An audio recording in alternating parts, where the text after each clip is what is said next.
Welcome to this podcast. Where are the women? Conversations about women in the music industry. Today we have Rosy. She's a DJ and I want her to introduce herself. Hello, I'm Rosy Ross. I'm a DJ. I'm also a fundraiser. And I live in London. Great. Thank you for being in this podcast.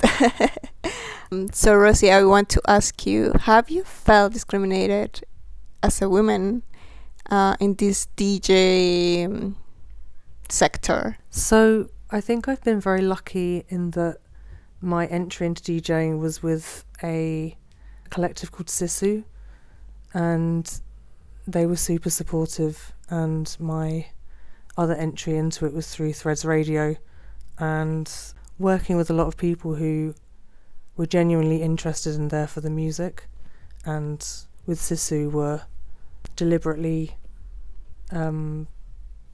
there to promote and uplift women, non-binary and female identifying people. So I've had a lucky start myself, but I have seen it, and I think as well for me there's something insidious and not so obvious about it for me, in the fact that a lot of lineups are still very male heavy.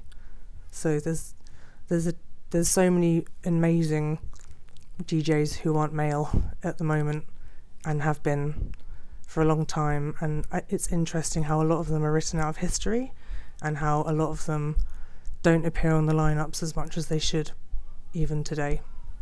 Okay, and so you were talking about this where you started. So, but they were focused on women and non-binary people. Okay, so do you think these kind of movements help women when they are starting? Definitely, yeah. We'd want to shout out Sisu, and there's Saffron, Rhythm Sister. They're going under a new name now, but it's lost me. There's a few to shout out in London alone. But yeah, I've heard of lots all over the country, and I think the women coming through and the people coming through are all incredible, and they seem to have formed communities around each other, which I think is really important for peer support and to try and make changes where there's change needed. Okay. Have you felt there is a different treatment for DJs when they are men? Yes, occasionally. I think there's still sometimes people assume that you don't know how to use the equipment. I've definitely had that sometimes, which is kind of annoying, but also amusing. I mean, I don't always know what's wrong, but I can usually have a good guess at stuff, but I tend to get pushed aside quite quickly. Or I don't know. Yeah, just points where you kind of know what you're talking about, and you get ignored or kind of dismissed slightly. Okay. And I want to ask you some other thing that I have read and that I have realized, but I don't know if it happens to all the women. Do you think when there are DJs who are women, their body is important when they are going to get shows, or if it doesn't matter? I'm not sure. I would say overall, to be honest, I think in certain scenes it might feel that way, particularly if they're quite male dominated. But I'm thinking of. I feel like in general, the music scene that I'm aware of is pretty into the music, so and the personality perhaps, but not so much the image. Okay, good.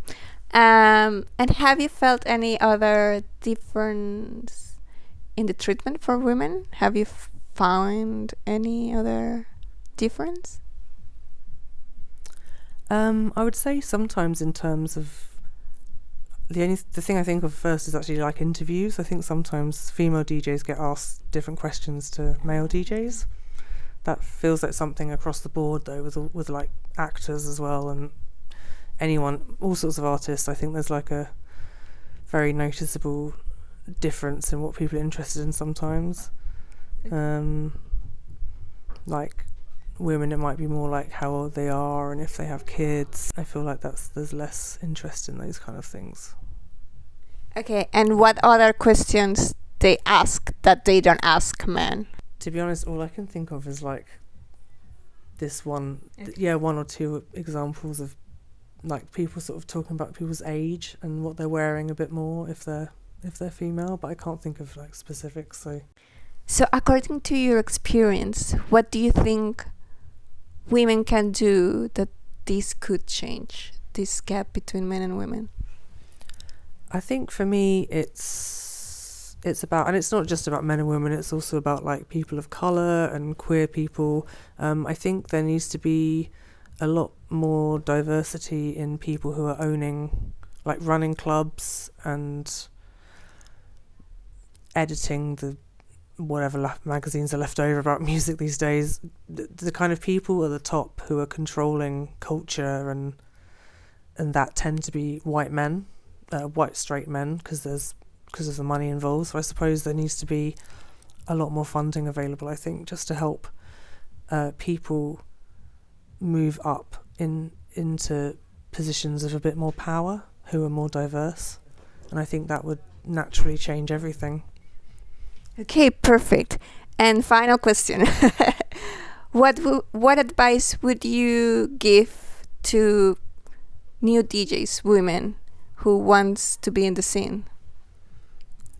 That's a good question.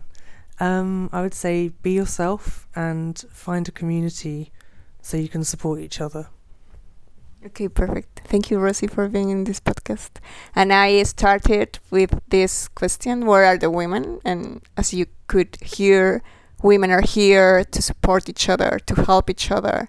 So if you need any help or you have any questions, you can ask us, and we are here to support and to grow together and to succeed together in this music industry. Thank you, Rosy.